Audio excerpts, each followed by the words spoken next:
All right, let's get into it. Welcome to your mission briefing. Today, we are taking a journey through the fiduciary cosmos to absolutely master the JusticeFund Exchange. So go ahead and strap in. It's time for launch. You know, for the longest time, fiduciary management has been kind of stuck in what we'll call the old frontier. We're talking about a universe bogged down by slow, manual processes, crazy high costs, and that constant threat of human error. But we are charting a totally new course. The JusticeFund Exchange, well, it's our digital starship.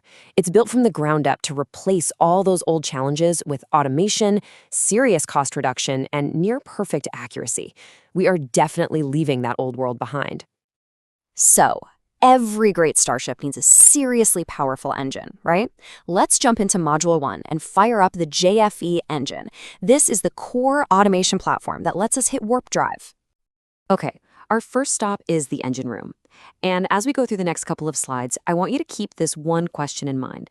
How does the JFE pipeline really transform claims management? Let's break it down. The engine's workflow is this really elegant four-stage journey. It all starts with submission and verification. That's where we bring all the raw data on board. Then it zips over to automated validation, which is basically the brains of the whole operation.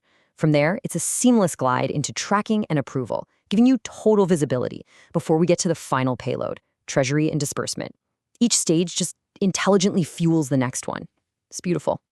Let's zoom in on step 1 for a second. This whole thing doesn't kick off with someone manually typing in data. No way. Instead, the system uses advanced optical character recognition, or OCR, to basically ingest and digitize any document you throw it at. Scans, PDFs, you name it, and it intelligently prefills all the necessary forms. And the precision of this technology is, well, it's staggering. We're talking about a 99.7% accuracy rate. And look, this isn't just some small improvement. This practically eliminates the risk of manual error right from the very beginning. It reduces manual entry by up to 87%. Think about that. Okay, so once that data is perfectly digitized, we move to step 2. This is where the platform's real intelligence just kicks right in.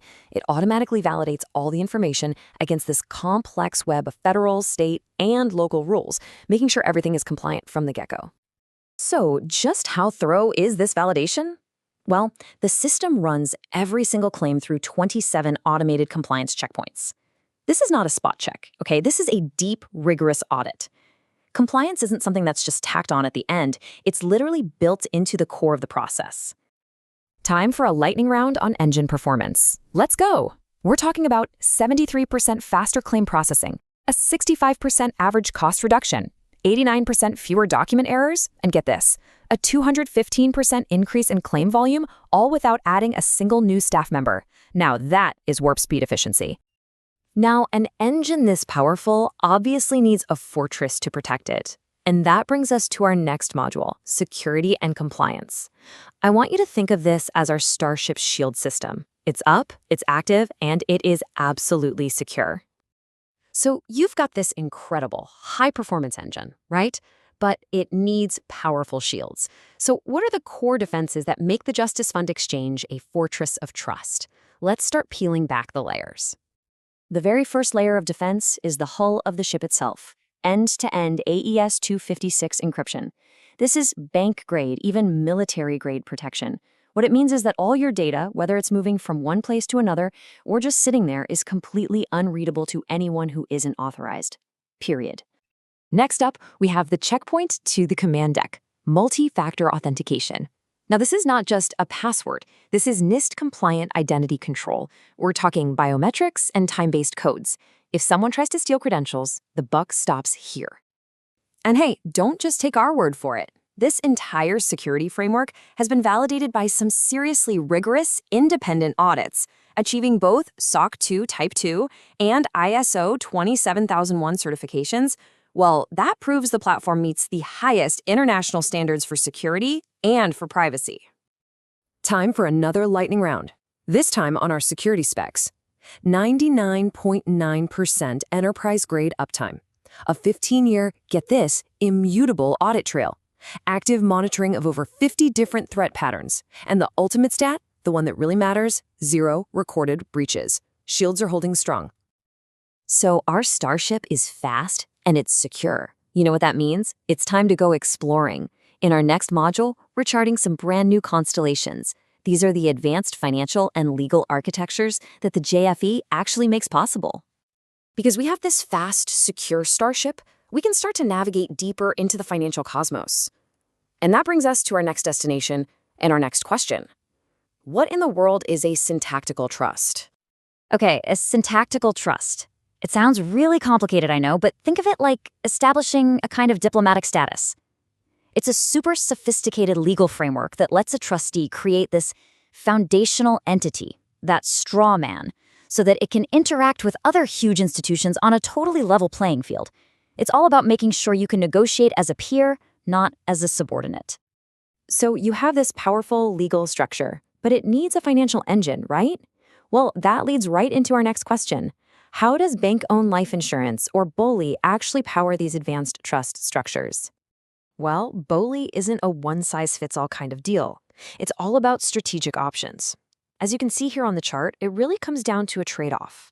The general account offers you the highest guarantee, but with a little less asset transparency. The separate account gives you full transparency, but with lower guarantees. And, you guessed it, the hybrid option finds a nice balance right in the middle. The right choice really just depends on your mission objectives. Okay, now here is a critical piece of intel for your quiz, so listen up. You need to remember this designation, FASB TB 85-4. This is the official accounting rule that classifies BOLI as an other asset, and it classifies its growth as other income. Got it? Good. All right, for our final module, we're actually going to upgrade our navigation system. We've covered the engine, the shields, and the destinations. So now let's look at the mathematical map we use for all our strategic decisions, Fibonacci geometry, also known as the golden ratio of strategy. Let's break this powerful concept down into a really practical toolkit. Think of these Fibonacci ratios as a guide for making decisions. The ratios that are getting close to 0.618, those are your stability coordinates. They help you model scenarios for controlling risk and boosting efficiency. Then you have the ratios that expand beyond 1, like 1.618. Those are your growth vectors. You use those to project expansion and scale your operations. It's a mathematical framework for balancing stability with ambition. And that completes our mission briefing. But your journey to mastering this is really just getting started. So here is your roadmap. First, I want you to conduct a daily orbit review. That means tackling 3 quiz questions a day to keep all this knowledge fresh. Second, role-play the executor workflows until it becomes muscle memory. And finally, practice your 2-minute pitch until you can explain the power of the JusticeFund Exchange in your sleep. Your mission is clear. Now it's time to execute.